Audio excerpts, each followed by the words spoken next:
Hey Cyclones, this is Amy, your electronic resources librarian. Welcome to Workshop 2 in Taylor Memorial Library's Spring 2021 workshop series on maximizing your EBSCO research. Several TML research databases are on the EBSCO search interface, offering scholarly journal articles, ebooks, and magazine articles across all subject areas. Our goal with these bite-sized workshops is to give you some tips and tricks so that you can optimize your personal research process for your schedule, your habits, and for your success. Today's topic is using the Ebsco app. The Ebsco browser interface is a powerful and sophisticated search tool, but the Ebsco mobile app offers specific advantages. It allows you to stay authenticated longer, so you only need to log in about once a month. Another bonus is that the mobile app remembers what you were doing the last time you were on it, so you can pick up right where you left off. So how can you find it? The Ebsco mobile app is available for both Apple and Android. If you're already in an Ebsco database, including CYCLONE SEARCH, you can scroll down to the bottom of your screen to find the App Store or Google Play button. Otherwise, just go to your App Store or Google Play, depending on your phone, and search for Ebsco Mobile and click to get or install. This demonstration shows the process on an iPhone. Once you've installed and opened your app, tap the Get Started button. Now we need to connect the app to TML's database subscriptions. Search for Centenary.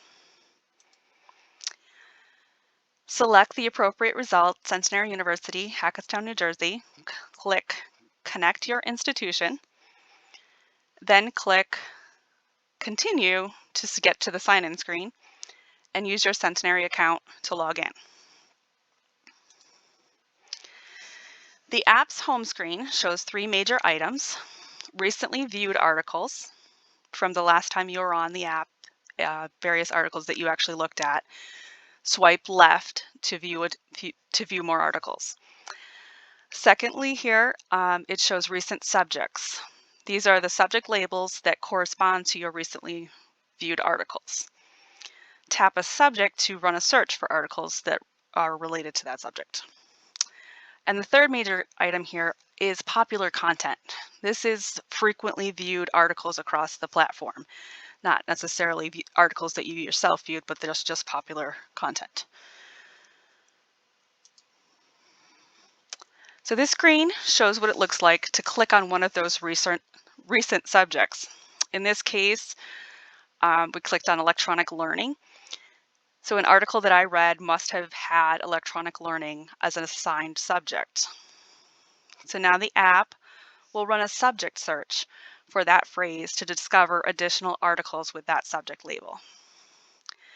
This can be super helpful for finding alternate ways of phrasing your topic that you wouldn't necessarily think of yourself.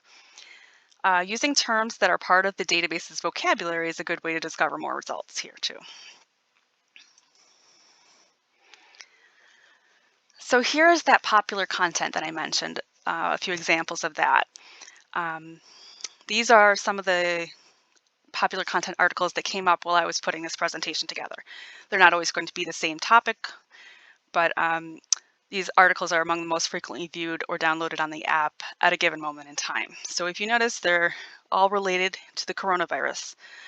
Some additional examples on this page, or on this slide, show another major topic area that's trending in our society right now: diversity and inclusion, specifically in higher education.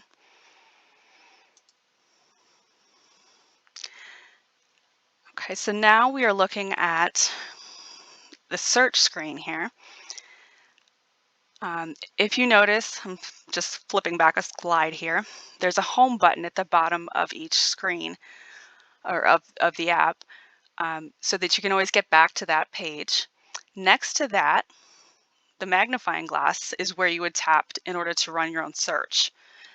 And so this is the search screen we're looking at. The Ebsco mobile app is set up to search Taylor Memorial Library's CYCLONE SEARCH discovery tool, which searches all of Centenary's Ebsco databases in addition to some other databases.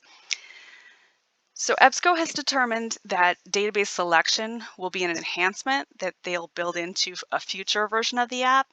So for right now, you're just going to be searching CYCLONE Search, which actually is all Ebsco databases.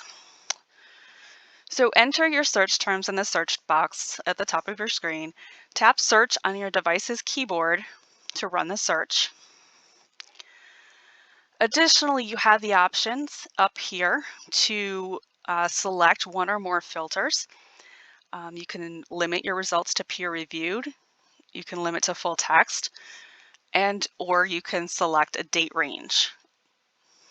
If you click that, you'll see the options shown here. You can select articles that were published in the past year, the past 5 years, or the past 10 years.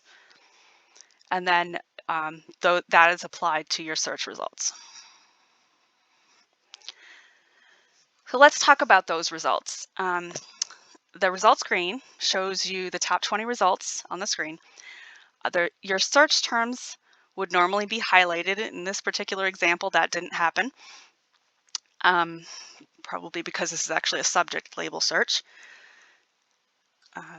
Notice that each result has a source type indicator. The two results that are visible here are both peer-reviewed journal articles. Looking on to the details page, once you click on an article from your results list, you get to the article's details page.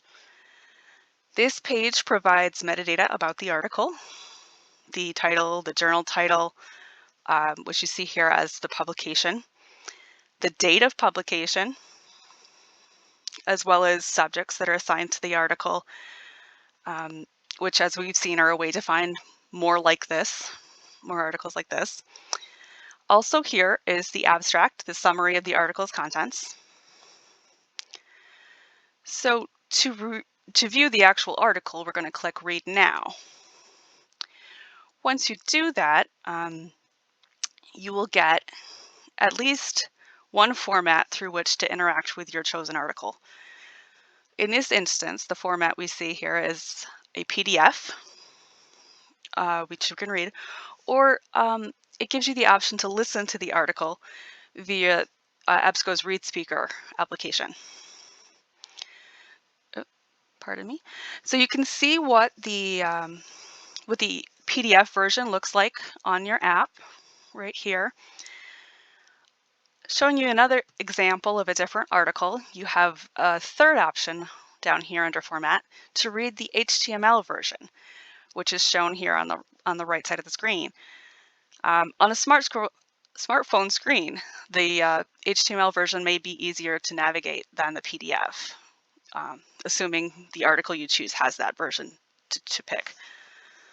If you don't use the full text limiter, you will sometimes come across articles that we don't have access to. In those cases, when you click on the Read Now button, it will direct you to the interlibrary loan form.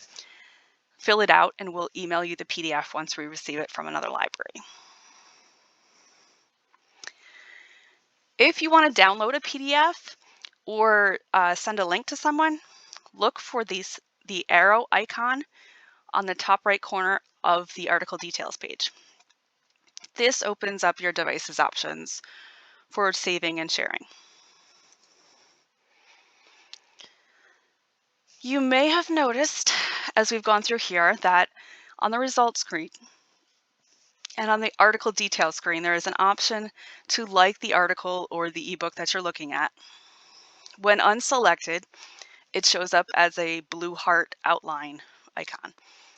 Once you click on it, the like button is a solid red heart, which is a visible indicator for you that you've added that result to your like list so that you can easily find it later.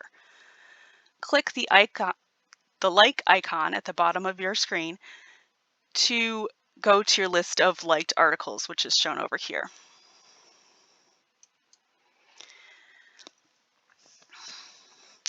So signing into your Ebsco account This is an important step if you want to save any of the articles that you've liked. By logging into a personal EBSCO account, you'll be able to save the articles that you find and organize them. Your saved items will sync from the app to the browser-based My EBSCO account on CYCLONE SEARCH or any other EBSCO database you use. So if you're doing some quick searching on the go, you can save some articles that you want to read later. The personal EBSCO account is also necessary for downloading and viewing eBooks on the mobile app. If you don't already have a personal EBSCO account, then you can create one. There's an option to sign up over here. Now remember, this is not your Centenary account. You can use any username and password that you wish to create your EBSCO account. It will also give you the option to sign in with a Google account if you'd like. So this slide shows you what the home screen looks like when you're not logged in, like when we started. We were not logged into a personal account. And then on the right, it shows what it looks like once you're logged into a personal EBSCO account. On the left, the header says EBSCO and Centenary University. On the right, the header says Welcome, Amy, or your name. So the EBSCO mobile app also provides access to TML's ebook collection with over 200,000 titles. Search for a known title or for a topic. Once you've selected a book, you can see the eBooks detail page, which offers the usual metadata about the book, the title, the authors, and the publication date. It also indicates the number of copies available. This is specific for eBooks. For the vast majority of our eBooks, this will say unlimited copies available, as you can see here. For a select few purchase titles, this availability indicator will say 1 copy, in which case only one person may use that book at a time. This usually isn't an issue, but just so you understand what it means, what you're looking at. When you click to download the ebook button, you may get the option to choose a checkout length. You can make your selection by clicking the plus sign, and then after you've finished with that, the checked out indicator and the due date and time will show up on the details screen.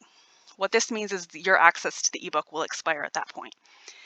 So my suggestion for you here is, since your checkout period may expire before you're done using the book, that you like the ebook so that it will be saved in your EBSCO account and you can easily find it again later. Now that you've downloaded the book, click on Read Now, which will launch you into the ebook viewer shown here. This gives you a new set of tools to work with. Notice our icons are different than in the regular mobile app or in the ebook viewer. You can page through, arrowing over each time.